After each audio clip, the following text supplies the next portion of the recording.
तो हाँ प्यारे बच्चों नमस्कार। ये पेपर है आपके राजस्थान बोर्ड कक्षा 11वीं अर्धवार्षिक परीक्षा 2025-26 का पेपर है। इतिहास का पेपर है, हिस्ट्री का पेपर है, जो आपके 24 नवंबर को होने वाला है। पूरा पेपर आपको विद सॉल्यूशन मिलने वाला है, तो वीडियो को आपको कंप्लीट देखना है। अगर आपने एग्जाम से पहले इस पूरे पेपर को आपने अच्छे से तैयार कर लिया तो 24 नवंबर को इतिहास के पेपर में, हिस्ट्री के पेपर में पूरे 70 नंबर आप फोड़ सकते हैं। पूरे 70 नंबर आप आराम से अचीव कर सकते हैं। तो पूरा पेपर विद सॉल्यूशन आपको मिलने वाला है, तो वीडियो को आपको कंप्लीट देखना है। तो सबसे पहले पेपर में आप देख सकते हैं यहाँ पर अनुक्रमांक, रोल नंबर आपको अंकों में लिखना है, यहाँ पर आपको शब्दों में लिखना है। और पेपर में जो टाइमिंग है, समय है, वो आपको 3 घंटे 15 मिनट का दिया है और टोटल 70 नंबर का ये पेपर आपके होने वाला है। अगर आपको भी 24 नवंबर इतिहास के पेपर में, हिस्ट्री के पेपर में पूरे 70 नंबर अगर आपको लाने हैं तो पूरा पेपर आपको अच्छे से तैयार करना है। अर्धवार्षिक परीक्षा 2025-26 का पेपर है, इतिहास का पेपर है, हिस्ट्री का पेपर है और पेपर का कोड आप देख सकते हैं 11-15 ये आपके पेपर का कोड है। तो पूरा पेपर इस वीडियो के अंदर आपको विद सॉल्यूशन मिलने वाला है, तो वीडियो को आपको कंप्लीट देखना है। तो सबसे पहले पेपर के अंदर आपको खंड ए सेक्शन ए आपको दिया गया है और सेक्शन ए के अंदर प्रश्न संख्या 1 है आपके बहुविकल्पीय प्रश्न, यानी ऑब्जेक्टिव टाइप क्वेश्चन आपको दिए गए हैं। तो इसमें प्रश्न संख्या 1 आपको दिया गया है कि मेसोपोटामिया की सभ्यता वर्तमान में कौन से देश में स्थित है। तो मेसोपोटामिया की जो सभ्यता है वो वर्तमान में कौन से देश में स्थित है। तो इसमें 4 ऑप्शन आपको दे रखे हैं। ए ऑप्शन में ईरान है, बी ऑप्शन में इराक है, सी ऑप्शन में यमन है और डी ऑप्शन में भारत है। तो इस प्रश्न का सही उत्तर क्या होगा? ऑप्शन नंबर बी होगा। यानी मेसोपोटामिया की जो सभ्यता है वो वर्तमान में कौन से देश में स्थित है? इराक में स्थित है। और दूसरा प्रश्न है आपके चंगेज खान के पिता का क्या नाम था। तो चंगेज खान के पिता का क्या नाम था? तो इस प्रश्न का सही उत्तर आपके ऑप्शन नंबर बी होगा, येसुजेई। ओके, येसुजेई, ये आपको याद रखना है। और तीसरा प्रश्न आपको दे रखा है कि लॉर्ड द्वारा नाइट को दिया गया भूमि का एक भाग कहलाता था। तो इसमें आएगा आपके फीफ। ओके, सी ऑप्शन आपका करेक्ट होगा। और प्रश्न संख्या 4 है आपके रेनसा का शाब्दिक अर्थ है। तो रेनसा का आपको शाब्दिक अर्थ बताना है, तो इसमें द ऑप्शन होगा आपके पूर्ण जागरण। ओके, द वाला ऑप्शन आपको करेक्ट करना है। और प्रश्न संख्या 5 है आपके कि अमेरिका में यूरोपीय लोगों की बस्तियों को कहा जाता था। तो अमेरिका में यूरोपीय लोगों की जो बस्तियां थी उनको क्या कहा जाता था? तो इसमें ए ऑप्शन आपका करेक्ट होगा, कॉलोनी। उसके बाद में नेक्स्ट है आपके प्रश्न संख्या 6 आपको दे रखा है। प्रश्न संख्या 6 1492 में अमेरिका की खोज की थी। तो 1492 में अमेरिका की खोज है वो कोलंबस ने की थी। तो बी ऑप्शन है वो आपका करेक्ट होगा। उसके बाद में नेक्स्ट है आपके प्रश्न संख्या 7 आपको दे रखा है कि क्यूबेक शहर है वो कहाँ स्थित है। तो क्यूबेक शहर है वो कहाँ स्थित है? तो प्रश्न संख्या 7 के अंदर द वाला ऑप्शन आपका करेक्ट होगा, कनाडा में। ओके, और उसके बाद में 8वां प्रश्न है आपके जापान की राजधानी टोक्यो को शोगुन काल में किस नाम से जाना जाता था। तो 8वें प्रश्न का जो उत्तर है वो आपका सी ऑप्शन होगा, एदो, यानी सी ऑप्शन आपका करेक्ट होगा। नेक्स्ट है आपके प्रश्न संख्या 9 आपको दे रखा है कि जापान व रूस के बीच युद्ध कब हुआ। तो जापान और रूस के बीच युद्ध है वो कब हुआ था? तो इसके अंदर आपके 1904 से 1905 के बीच में। ओके, यानी बे वाला ऑप्शन आपका करेक्ट होगा। प्रश्न संख्या 10 है आपके 38वीं उत्तरी अक्षांश रेखा के द्वारा किस देश को 2 भागों में विभाजित कर दिया गया।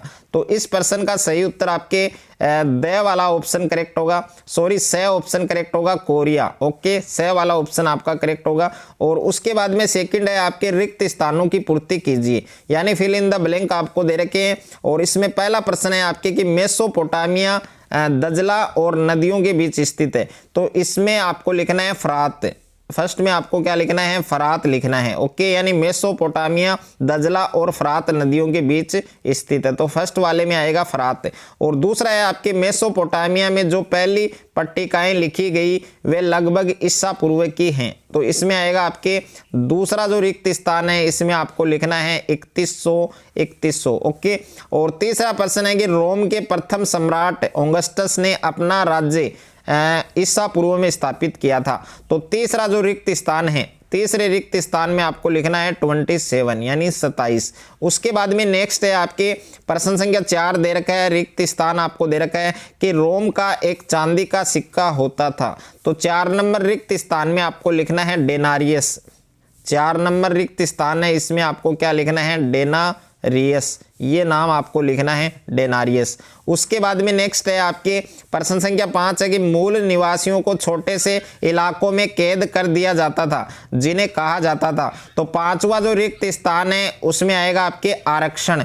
5वें में क्या आएगा, आपके आरक्षण आएगा, यानी 5वां जो रिक्त स्थान दे रखा है उसमें आपको क्या फिल करना है, आरक्षण।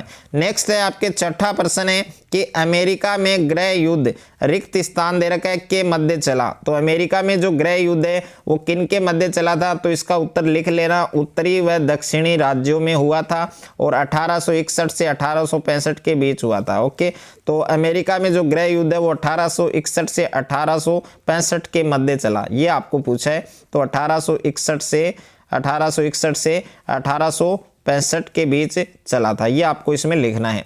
उसके बाद में नेक्स्ट है आपके प्रश्न संख्या 7 आपको दे रखा है कि 1840 में संयुक्त राज्य अमेरिका में सोने के कुछ चिन्ह मिले जिसने उनको जन्म दिया। तो इसका आएगा आपके यहाँ पर 7वां प्रश्न है, तो इसका आएगा गोल्ड रश। इसका करेक्ट आंसर क्या आएगा, आपके गोल्ड रश आएगा। गोल्ड रश आपको फिल करना है 7वें में।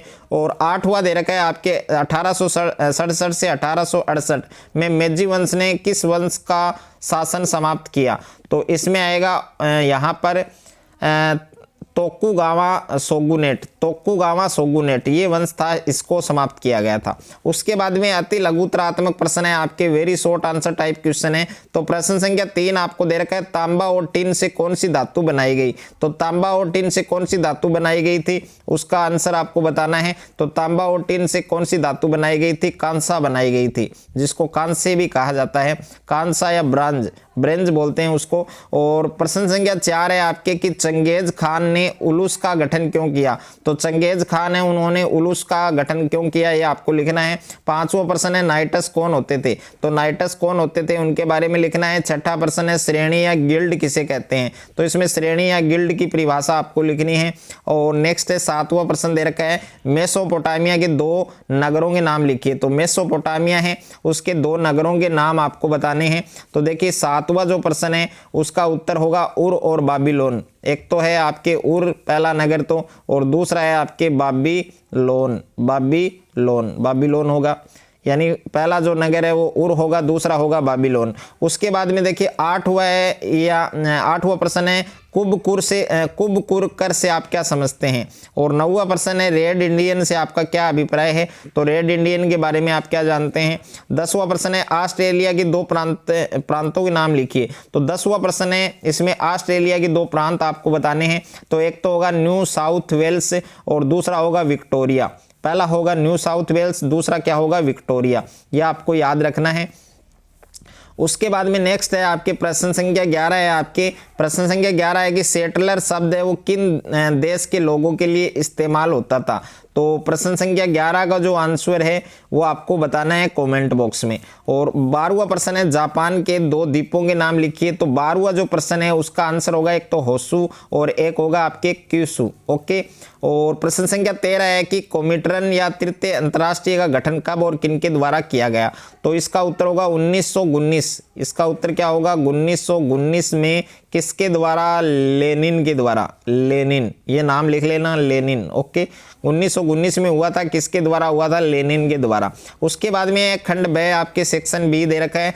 प्रत्येक प्रश्न आपके 3 नंबर का है, लघुतरात्मक प्रश्न दिए गए हैं और इन प्रश्नों के जो उत्तर है वो लगभग आपको 50 शब्दों में देने हैं। प्रश्न संख्या 14 है मेसोपोटामिया सभ्यता में शहरी जीवन के महत्व पर आपको एक टिप्पणी लिखनी है। और प्रश्न संख्या 15 है मेसोपोटामिया में वारका शीर्ष से आपका क्या अभिप्राय है। तो वारका शीर्ष है उससे आप क्या समझते हैं। प्रश्न संख्या 16 है क्यूनिफॉर्म यानी किलाकार पर एक संक्षिप्त टिप्पणी लिखिए। और प्रश्न संख्या 17 है चंगेज खान की सैन्य व्यवस्था है उसको संक्षेप में वर्णन करना है। 18वां प्रश्न है 11वीं सदी में यूरोप में कृषि प्रौद्योगिकी में आए बदलावों का वर्णन करें। प्रश्न संख्या 19 है मुद्रण कला ने किस प्रकार पठन को लोकप्रिय बनाया, उसके बारे में बताना है। और प्रश्न संख्या 20 है आपके किस प्रकार यूरोपीय आबादकारों ने मूल निवासियों को आरक्षित क्षेत्रों तक सीमित कर दिया।